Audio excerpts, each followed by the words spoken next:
la circunstancia de los dos exámenes y conversamos al respecto, ¿ya? Ahora tenemos solo 45 minutos, entonces hay que aprovecharlo para avanzar con la clase. Entonces voy a compartir pantalla y empezamos. Acabo de mandar la clase al WhatsApp.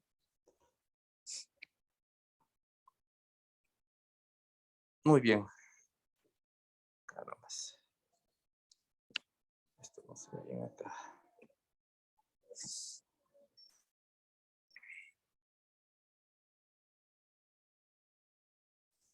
Ya chicos, muy bien. Estamos semana 12 ya. Vamos a hacer lo que es consolidación de fracturas, las fases.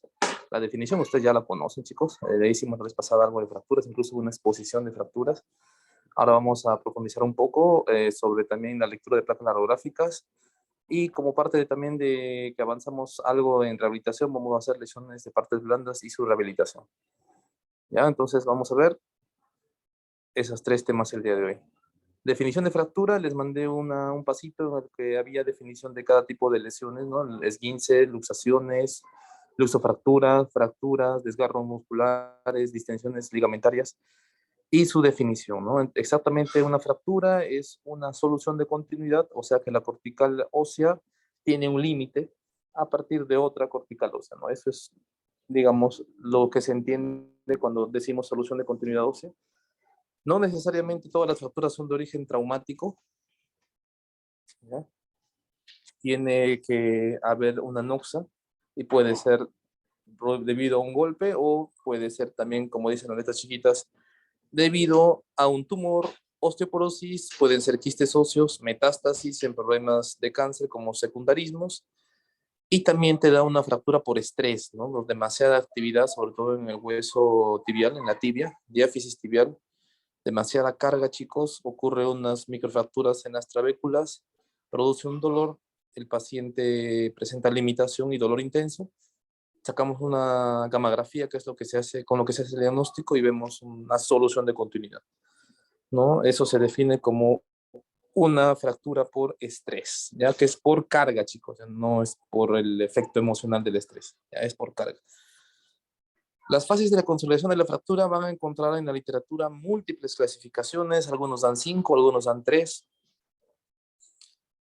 ¿Por qué ocurre esta variación? Normalmente, si uno entiende la lógica de los huesos, cada hueso tiene un tiempo definido para su consolidación. No es lo mismo fracturarse un quinto metatarsiano del pie que una fractura de cadera, ¿no? El hueso de la cadera, que es el fémur, tiene mucho más tiempo para consolidar, o sea, toma mucho más tiempo para consolidar que el quinto hueso del metatarsiano del pie, ¿no? Igual una falange de la mano es distinto que cuando te fracturas una fractura diaficiaria de húmero.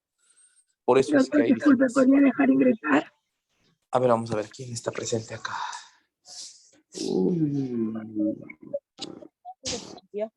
Eso. Admitir a todos. Te hago confirmación, Zulem, para que... Ya está. Ya, entonces, es por eso que hay variabilidad cuando uno hace las clasificaciones de las fases de la consolidación. Pero básicamente pasa el mismo proceso, solo que en diferente tiempo. Entonces vamos a ver qué pasa en 4 eventos, necesariamente para que las fracturas tengan un buen proceso de consolidación o de curación, ¿no? Vamos a ver las fases, acá en este cuadrito de acá. La fase de que es en el momento de la fractura, cuando ocurre el hematoma fracturario, los huesos son considerados pues los órganos más resistentes, más duros, digamos así, del sistema osteomuscular, pero no por eso dejan de tener contenido sanguíneo en su interior, ¿no? A través de las trabéculas y los sistemas javerianos hay arterias, hay arteriolas, y el gran ingreso que cada hueso tiene en cada extremo, que es la arteria nutricia, ¿no? Cada orificio de la arteria nutricia, ¿no? No sé si les suena esa anatomía. Y por esa arteria se nutren los huesitos de la parte periférica, y de la parte interna, la parte endógena, se nutre a partir de la misma médula. Entonces, los huesos tienen dos sistemas de nutrición, un sistema exógeno y un sistema endógeno. Los dos colapsan, los dos tienden a lesionarse por la fractura y produce un sangrado. Como todo órgano, sangra, chicos. Y sangra más cuando no es tratado, cuando no es inmovilizado, cuando no es reducido, cuando no es adecuadamente manejado, ¿no? en la emergencia.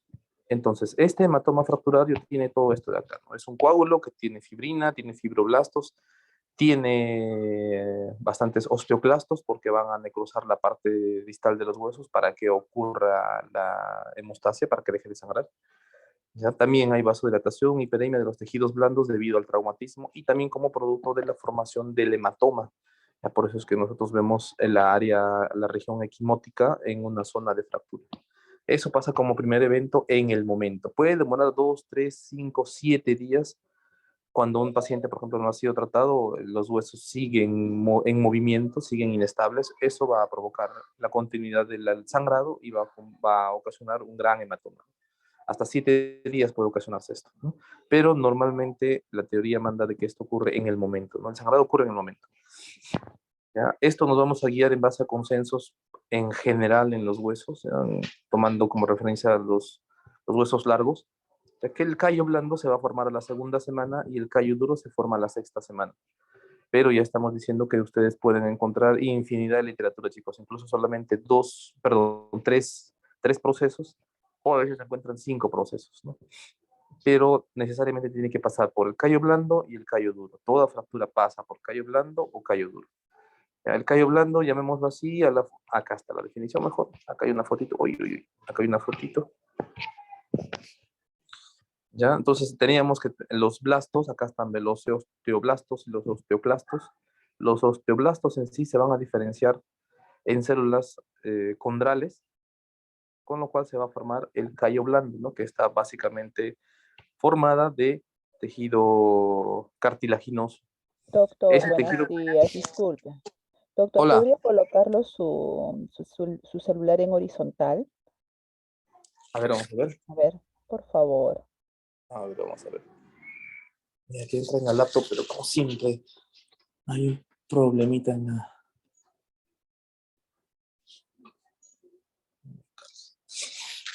Ya, algo hay que desbloquear acá, esto de acá. Ya, ahora sí, chicos. Mejor, mucho mejor. Excelente, doctor. Ya, entonces, como les decía, chicos, los blastos que van a estar en el hematoma fracturario se van a diferenciar en células condrales. Estas células condrales con harta cantidad de elastina van a formar lo que es el callo blando. Blando, porque su propia misma palabra lo dice, ¿no? Es blandito, no todavía no da la estabilidad correspondiente al hueso. Lo que sigue después es cuestión de tiempo. Este callo blando va a empezar a formar por medio de una osificación. Hay dos tipos de osificación, chicos, endocoronal y intramembranosa. En este caso va a ocasionarse la osificación endocondral. Y mediante ese proceso, ese callo blando se va a convertir en hueso, ¿ya? Pero aún así va a ser voluminoso, o sea, va a ser una cicatriz grande, ¿no? Entonces, lo que va a pasar después es la cuarta fase, que es la remodelación, en la cual este callo duro se empieza a remodelar a la forma original, como estaba el hueso anteriormente a la fractura. Ya, obviamente, esto siempre y cuando ha llevado un tratamiento correcto. Si el paciente no ha llevado un tratamiento correcto, este callo blando se va a deformar, va a conseguir o va a deformar, va a angularse el hueso como si, ya sea un hueso largo, un hueso plano, un hueso con la clavícula, ¿no? Que tiene una forma de S, las costillas, en fin. Si no ha llevado una estabilización adecuada, va a deformarse y así deforme se va a consolidar el callo duro y luego va a hacer el callo, ya la fase de remodelación con la angulación que ha dejado el callo blando en sí. Ya, acá un poco de texto, chicos. Básicamente quiero que recuerden lo que dice células mesenquimatosas. Las células mesenquimatosas son las precursoras de todas las células, chicos. De ahí puede salir hueso, cartílago, puede salir sustancias para hacer la angiogénesis, perdón, células para hacer la angiogénesis. En conclusión, si tienes células mesenquimatosas, vas a poder formar cualquier tipo de tejido, obviamente propia de la zona. Bueno, no vamos a formar neuronas en una fractura, no pasa eso, ¿ya? Pero eso es propio de las células mesenquimatosas ya que de ahí pueden formar, mire, se diferencian condrocitos, se diferencian osteocitos que forman el periósteo y todas las funciones como tal. ¿Ya? Eso básicamente es teoría, chicos. ¿Ya? ¿Cuál es el fenómeno que pasa de callo blando a callo duro? No hay un proceso en el que te pasas a callo duro directamente. Tienes que hacer siempre callo blando. ¿Ya? Ese es el orden. Los tiempos varían dependiendo del hueso, chicos, pero rijámonos esto, ¿no? Básicamente, ¿por qué? Porque cuando ya vienen pacientes, por ejemplo, con deformidades establecidas a la tercera semana, viene una paciente con una fractura de coles, no ha llevado ningún tratamiento, le sacamos una radiografía, tiene la típica deformidad en dorso de tenedor, obviamente angulada, una fractura de radio distal, pero ya tiene 3 semanas. Incluso en la radiografía ya se ven los puntos de osificación endocondral que se están formando dentro del callo. Intentar reducir esta fractura ya no se va a poder, chicos. ¿Por qué? Porque ya se está formando el callo duro. ¿Qué tendríamos que hacer? Refracturar a este paciente, ¿no? Lo que no pasa, por ejemplo, si el paciente tuviera 3, 5, una semana, hasta 10 días, en el cual obviamente viendo la placa, ves que no hay todavía la formación del callo, intentan reducir. Ahora, una fractura se reduce en el momento de la fractura. Llega la emergencia en el momento de la primera tensión, ahí no podemos dejar una deformidad en ningún hueso propio de una fractura, ¿ya? Martita. ¿Ya? Entonces, chicos, eso va a pasar. Por eso es importante recordar esta segunda semana. Ahora, esto no pasa así en el fémur, ¿no? En el fémur es más tiempo, tienes un mes, pero nadie reduce fémur, chicos. O sea, no reducimos cadera traccionando como hacemos la muñeca. Eso no pasa, entonces eso necesariamente tendría que operarse sí o sí. Ya, muy bien, entonces seguimos avanzando. Más teoría de callo blando y la remodelación. Ya tiene otro nombre, puede ser resorción ósea también, en el cual ese callo que ha quedado irregular, prominente, grande, como un nudo en el hueso, se empieza a reabsorber por actividad osteoclástica netamente. ¿Ya? Obviamente necesita carga, necesita peso. El hueso, chicos, a pesar de que no parezca, también es un tejido maleable. ¿Qué quiero decir con esto? Por ejemplo, los jóvenes, ¿no? Los varones de la clase, si quieren ganar masa muscular, si quieren tener un, digamos, un buen pectoral, un buen bíceps, van al gimnasio y trabajan brazos, ¿no? Entonces, mediante una rutina controlada, 6 semanas después tienen un aumento de masa muscular, ¿ya? En las fracturas pasa lo mismo, chicos. Si nosotros no apoyamos ese huesito una vez que ya tenga el callo duro, este callo duro va a demorar mucho en formar lo que nosotros llamamos los puentes óseos, ¿no? O las corticales en el hueso. ¿Qué necesitas? Apoyo, o sea, necesitas carga para que este hueso tenga la fortaleza suficiente, pero necesita carga. Por eso es importante a los pacientes que ya tienen evidencia radiográfica de la formación del callo duro, del callo óseo, que empiecen a apoyar. Si no apoyan, va a ocurrir una enfermedad que se llama osteoporosis por desuso o osteoporosis por postración, también le llamamos, ¿no? Esto pasa en pacientes que no han llevado tratamientos y obviamente no pueden apoyar por la deformidad que tienen y se condicionan a una postración crónica, ¿no? Eso en miembros inferiores. En miembros superiores, realizar la carga. Cuando ya tiene callo duro, realizar la carga, obviamente controlada y llevada por un terapeuta, ¿no? Esto lo hace en terapia física. ¿Ya? Esa ley de carga se llama ley de Wolf o leyes de Wolf, que son las leyes que marcan, que dicen, ¿no? Las líneas de carga, las líneas en los huesos, hay líneas de carga en cada periósteo o en cada cortical, en cada lado del hueso, para que me entiendan, soporta una carga distinta, ya sea en la tibia, en la cadera. Estas líneas de carga se forman a partir de qué superficie del hueso recibe más peso cuando uno apoya, por ejemplo, la pierna, la parte interna de la tibia es la que recibe más peso. Entonces, esa cortical es la que tenemos que reforzar. Por eso es cuando operamos y vemos el trazo de fractura que está desviado de ese sitio, ponemos la placa a ese lado. Si vemos que la fractura está deformada hacia afuera, ponemos la placa hacia afuera para reforzar las líneas de carga para que cuando mandemos al paciente a apoyar, se cumplen estas leyes de Wolf y el hueso pueda formarse correctamente o reabsorberse correctamente. Ya, esto es bastante complejo, chicos, pero lo que ustedes tienen que saber es que un paciente con una fractura, una vez que forma callo óseo, es indispensable realizar carga. Si es miembro inferior, caminar. Primero caminar con apoyo, luego apoyo parcial, luego apoyo total, como lo aprendimos ya en los ciclos de terapia física. Si es miembro superior, realizar carga controlada, ¿no? Primero carga de su propio peso a favor de la gravedad, luego en contra de la gravedad, luego con un peso.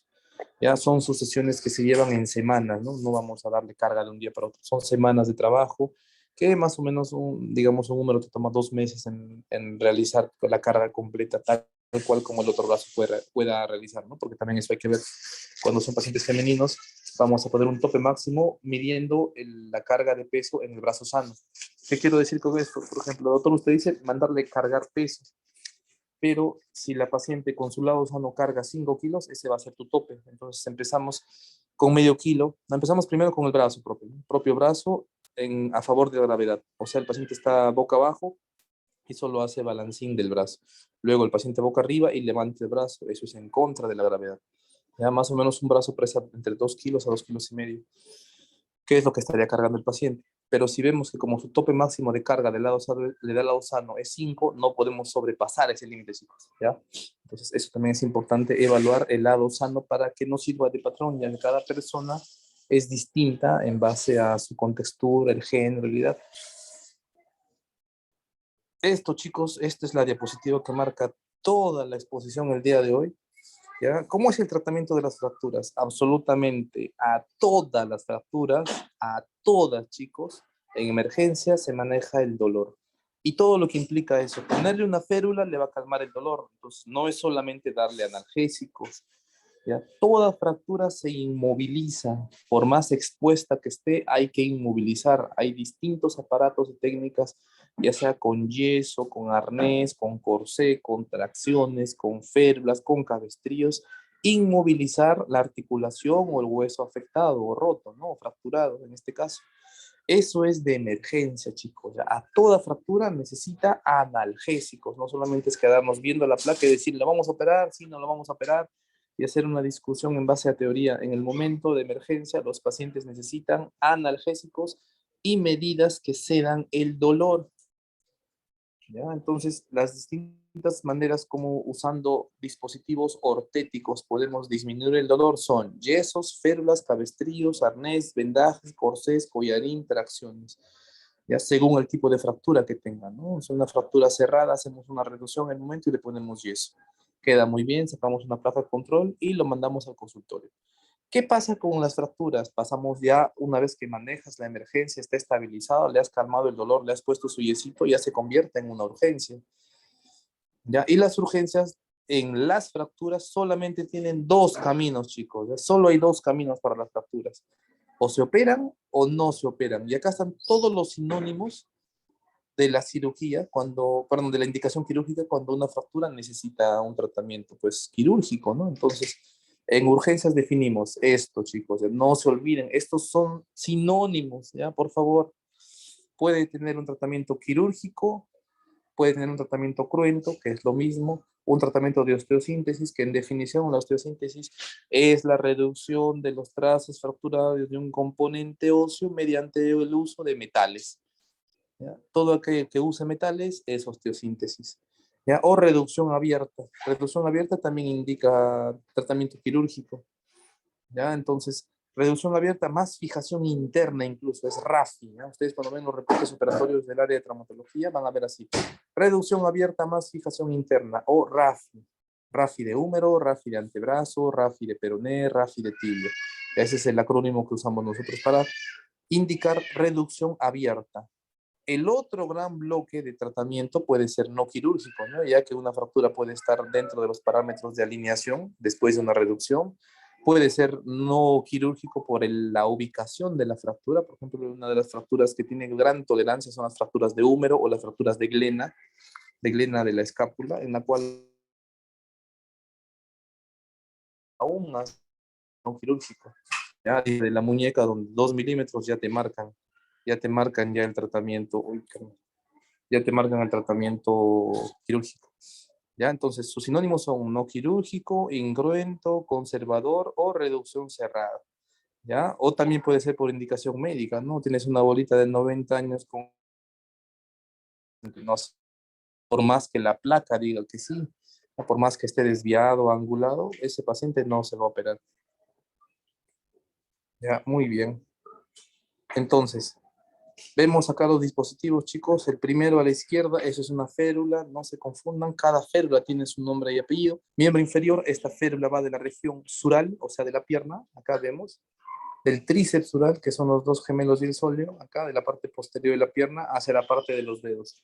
Entonces, en el pie. Esto es una férula suropedia. Cuando les venga un paciente a la emergencia, cuando van a internar en Huaycán, chicos, que tiene gran volumen de internos de la Telesub, ya no pongan, ¿no? El paciente viene, doctor, viene con yeso, entonces más elegante y más formal se escucha cuando ustedes dicen paciente con una férula suropedia, y esta es la que más usamos en emergencia para inmovilizar, por ejemplo, fracturas de tobillo, fracturas de tibia, fracturas de pie, esguinces de tobillo, en fin, las férulas. La ventaja de la férula es que te permite ver la evolución de las partes blandas cuando tienes gran compromiso inflamatorio. Vale decir que tengas flictemas, heridas, suturas o algún proceso inflamatorio grande que puedas hacerte sospechar, por ejemplo, de un síndrome compartimental. Ponle férula, inmoviliza con férula. Cuando no tienes un gran componente inflamatorio aún, digamos, el paciente recién ha tenido la fractura, digamos, o es un paciente que no reacciona con tanta inflamación, le puedes poner una bota. Entonces, si esta es una férula suropedia, esta es una bota suropedia igual, pero es bota de yeso, chicos.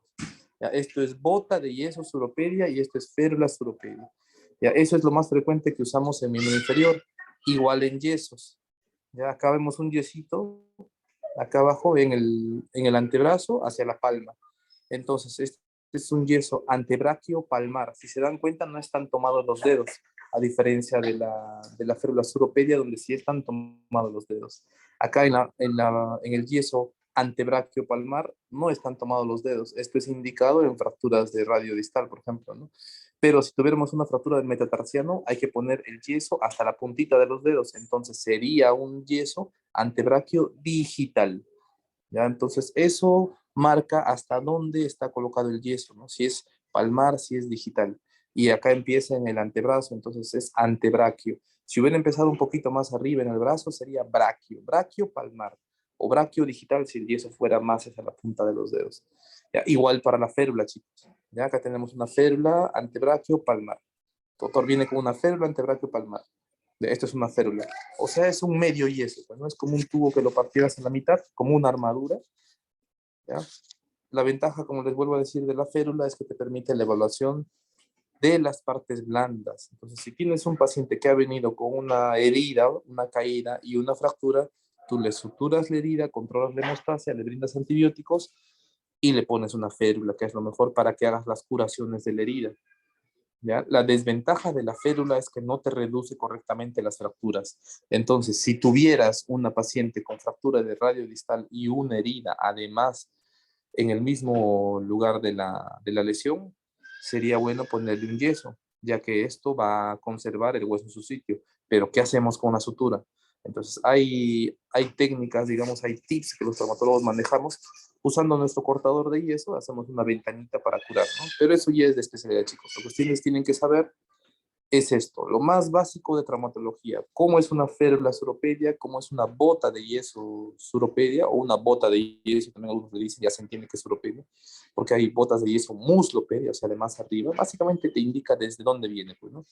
Y esto de acá, lo de abajo, que es lo que ponemos en emergencia con mayor frecuencia. Más o menos para que vayan conociendo, la vez pasada hicimos una pregunta que hacíamos con una fractura de cadera. A las fracturas de cadera le colocamos esto, chicos, ya tracciones. Y si se dan cuenta, la tracción no está ni siquiera sujetada en la cadera. Ya, lo que nosotros hacemos básicamente es reducir la fractura, disminuir el dolor, evitar el sangrado y de paso inmovilizar al paciente porque con este dispositivo va a ser más difícil que se mueva o que gire, y de esa manera calmar el dolor y a la vez disminuir la diferencia o la angulación que hubiera tenido entre los fragmentos de la fractura.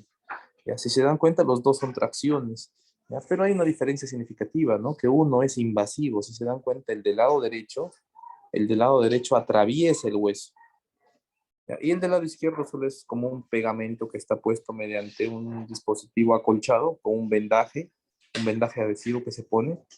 ¿Ya? Es como una U, empieza en la rodilla, da la vuelta todo el pie, vuelve a subir por el costado y sobre eso se venda. y en la parte de la planta hay dos cuerdas por el cual se sujeta el peso para que el paciente pueda tener un peso y mediante ese peso realizar la tracción. ¿Ya? Esta es una tracción cutánea, chicos. Tracción cutánea porque se utiliza la piel. Contraindicado en pacientes que tienen insuficiencia venosa, que tienen problemas dérmicos, porque va a hacer la tracción en base o la fuerza a partir de la piel. Si un paciente tiene lesiones en la piel es muy peligroso. ¿Ya? Entonces hay que saber hacerlo, hay que saber hacer este dispositivo. Y esta es una tracción esquelética, chicos. ¿Qué quiere decir? Que han atravesado en sala de operaciones un dispositivo que se llama un shan, ¿ya? Que es un clavito, o sea, es como un dispositivo metálico largo con una punta que atraviesa el hueso de lado a lado y con este dispositivo en forma de U se engancha a cada lado, se ve en el clavito de cómo sale, que está con un tapón rojo en la punta para que alguien no se lastime cuando va a evaluarlo, porque eso tiene unas puntas, es peligroso cuando no tiene protección. ¿Ya? Y este dispositivo en forma de U está sujeto a ambos lados. Y mediante este dispositivo realiza la tracción. ¿Ve? Acá hay una cuerda también que está sujetando a un peso. Cualquiera de los dos es bueno. Obviamente el dispositivo esquelético, la tracción esquelética es mucho mejor porque te ayuda a por lo menos colocar más peso y no te lesiona las partes blandas, ¿no? Una tracción esquelética en una persona anciana, que es donde más usamos las tracciones, chicos, te soportas 10 días, 7 días, el paciente ya empieza a hacer eritema, empieza a lesionarse la piel, empieza a desfacelarse la piel, porque imagínense, ¿no? Es como estar con un sindescoche en la piel y a partir de ese sindescoche estar jalándote un peso. Entonces, eso lastima la piel. Es importante evaluar la piel a este paciente a la semana, a los 5 días. No pasan de 15 días con este dispositivo, chicos. Es raro ver pacientes con un mes con tracción esquelética, ¿no? Porque ya tiene lesiones, ya le ocasionan lesiones dérmicas. Entonces es importante si nosotros vemos pacientes con estos dispositivos, preguntar desde cuándo están con ese esto de acá es tracción cutánea y esto de acá es tracción esquelética.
Doctor, no se le escucha.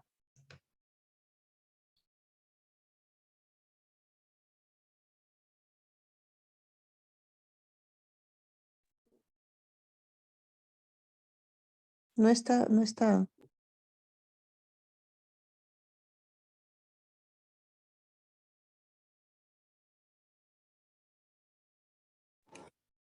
Ya chicos, ahora sí, oye, disculpen, verdad, no estaba hablando conmigo mismo. Ya seguimos chicos, entonces, les decía, hay factores que modifican la consolidación ósea. ¿Ya? Entonces, aquí hay unas letras chiquitas. Aquí hay unas letras chiquitas. Acá, miren. Dice, la no consolidación ósea se denomina retraso de consolidación si es menor a 6 meses y pseudoartrosis si es mayor a 6 meses. ¿Ya? Entonces, el concepto que quiero que aprendan acá es pseudoartrosis. ¿Ya? ¿Qué es la pseudoartrosis? Es cuando las fracturas ya tienen más de 6 meses y no han formado todavía o no han pasado los procesos de consolidación ósea. ¿Por qué 6 meses? Porque en 6 meses el hueso más grande del organismo, que es el fémur, ya se empieza a formar el callo óseo. Entonces, el punto de corte es 6 meses como máximo. ¿Por qué? Porque si a partir de esta fecha los dos fragmentos no han formado callo, de repente ni callo blando ni callo óseo, eso se llama pseudoartrosis. Si tienes 4 meses una fractura de clavícula, imagínate, ¿no? Te viene a tu cerebro una fractura de 4 meses y ves que no ha formado callo y los dos fragmentos están sueltos, o sea, están separados, todavía puedes decir que ese paciente está con retraso de consolidación ósea. ¿Ya? Así se llama, retraso de consolidación ósea, es un diagnóstico, chicos. ¿Ya? Pero si ya tiene 8 meses el mismo paciente, eso ya se denomina pseudoartrosis. ¿Ya? Y la pseudoartrosis, chicos, es una enfermedad en la que a veces necesita tratamiento quirúrgico. ¿Ya? La pseudoartrosis más frecuentemente se da en dos huesos principales, en la clavícula y en la tibia. Son los dos huesos que van más frecuentemente a pseudoartrosis, sobre todo cuando no han llevado tratamiento. ¿Ya? Muy bien, entonces vamos a seguir. Esto, chicos, por favor, esto, apréndanse, toda fractura necesita un manejo, ya sea de quirúrgico o no quirúrgico. Toda fractura va por dos caminos nada más. O se opera o no se opera. Ya, muy bien. Acá estábamos. Entonces, los factores que modifican la consolidación ósea, que alteran la consolidación ósea o retrasan, importante. Los que estimulan, como les decía, leyes de Wolff, la carga. Un paciente que tiene carga precoz es un paciente que va a caminar más temprano que los demás pacientes. Un paciente que lleva terapia física con magnetoterapia y apoyo controlado es un paciente que va a tener una buena consolidación, una buena remodelación y por lo tanto menor tiempo de estadía con la fractura. ¿Ya? La estabilidad mecánica, esto se refiere al dispositivo que le colocamos en las cirugías. ¿Ya? Un paciente con un buen clavo endomedular es un paciente que en los 3 días con una fractura con minuta de tibia, el paciente empieza a caminar. ¿Ya? Estimulación electromagnética, ya vimos, ¿no? La magnetoterapia. ¿Ya? La magnetoterapia de todos los agentes físicos es el agente que ha demostrado mejor beneficio para la consolidación de fracturas.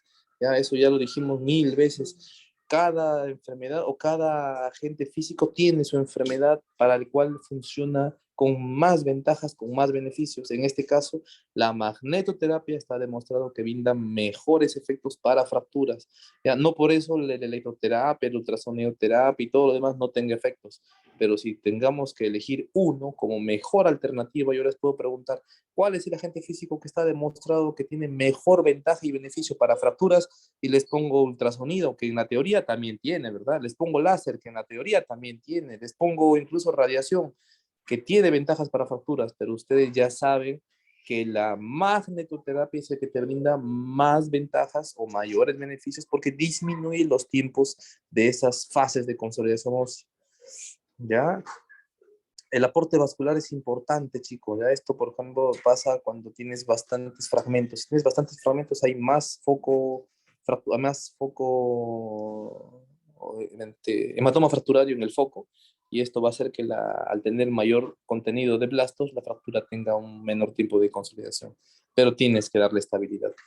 Ya los factores de crecimiento, el oxígeno hiperbárico es bastante importante, chicos, y sustancias endocrinas propias de los individuos, ¿no? Como puede ser la insulina, la calcitonina, la vitamina D. Por eso es importante preguntar al paciente si es diabético. Un paciente diabético demora el 50% más en consolidar. Si un paciente normal, sano, una fractura de fémur va a pegar en 6 meses, un diabético va a pegar en 9 meses. ¿Ya? Inhibidores, o sea que retrasan la consolidación ósea, la distracción. Distracción, chicos, no es literal, la distracción es la separación de los huesos. Cuando una fractura está separada, queremos decir que está distraída, o sea, está alejada. Cuando hacemos el proceso de reducción, por eso es que se reduce esa distracción, ¿ya? Reducimos la distracción, o sea, juntamos los dos fragmentos.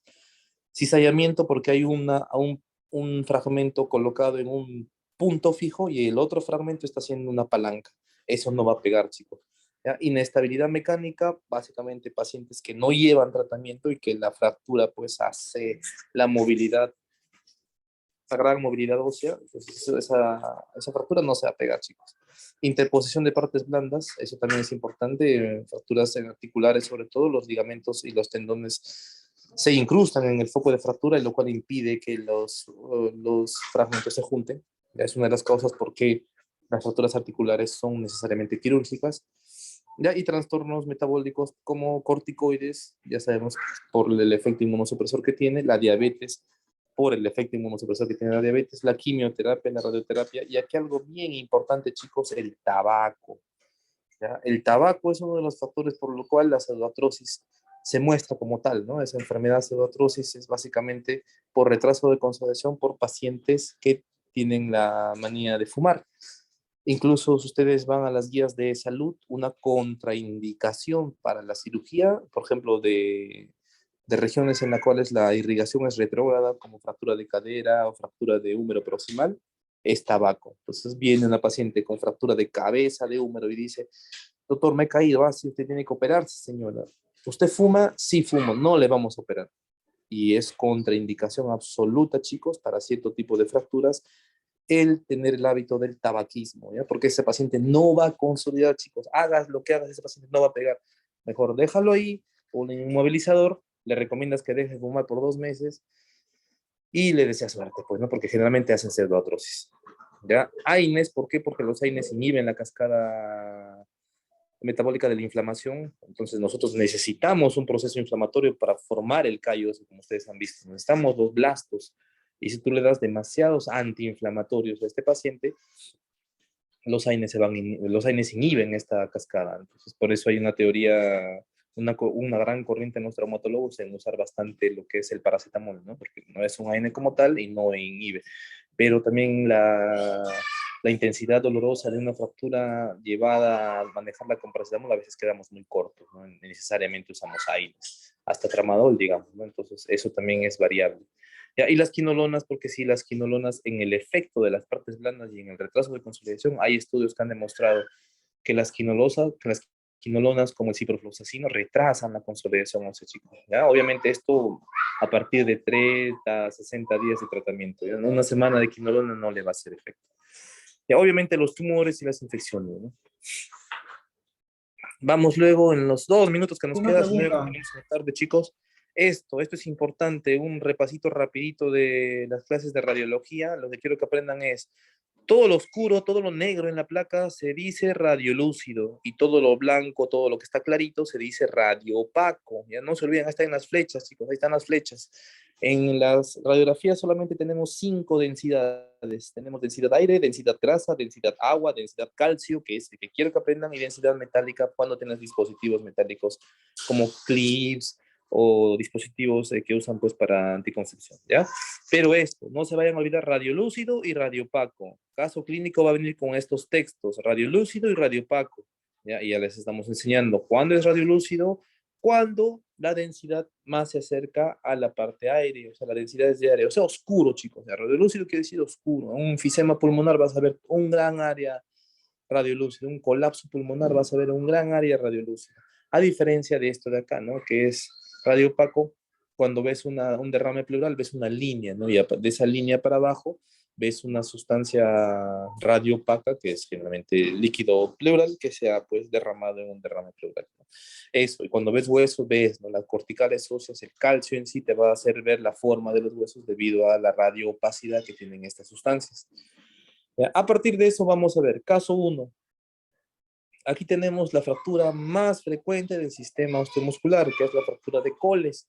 Vemos claramente cómo está desplazado. A veces hay dificultad, sobre todo chicos que nunca han visto una radiografía.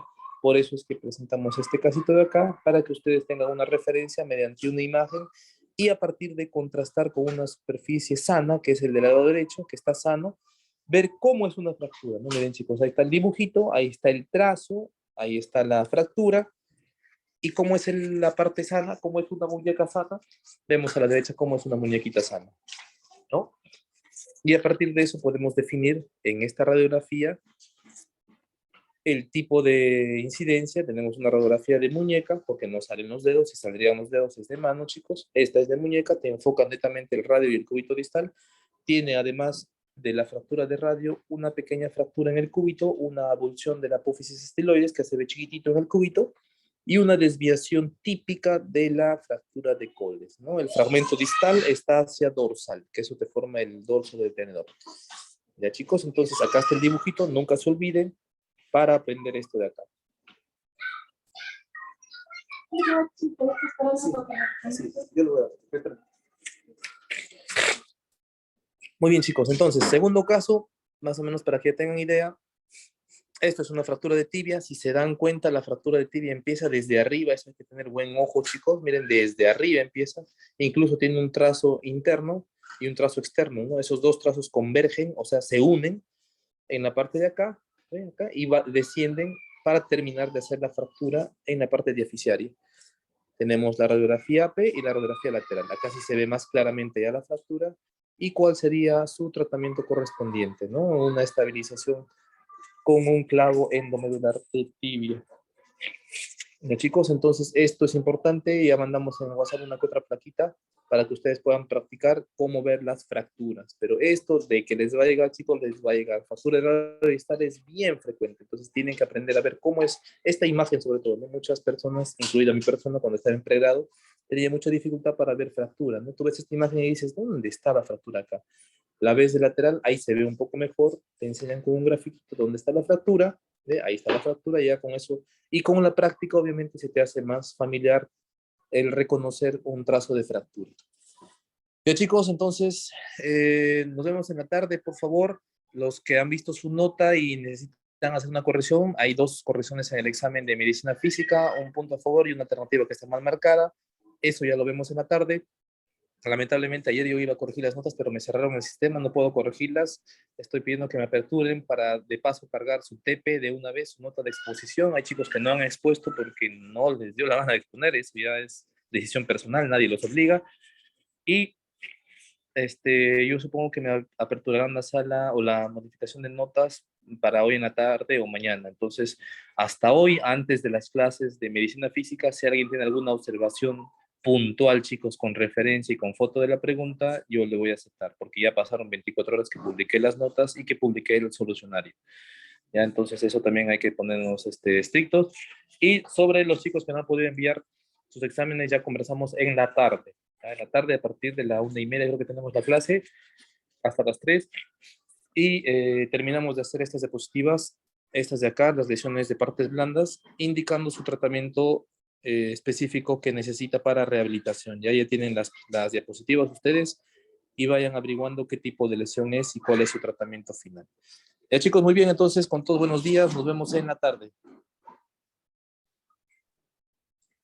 Ok, doctor, gracias. Gracias, doctor.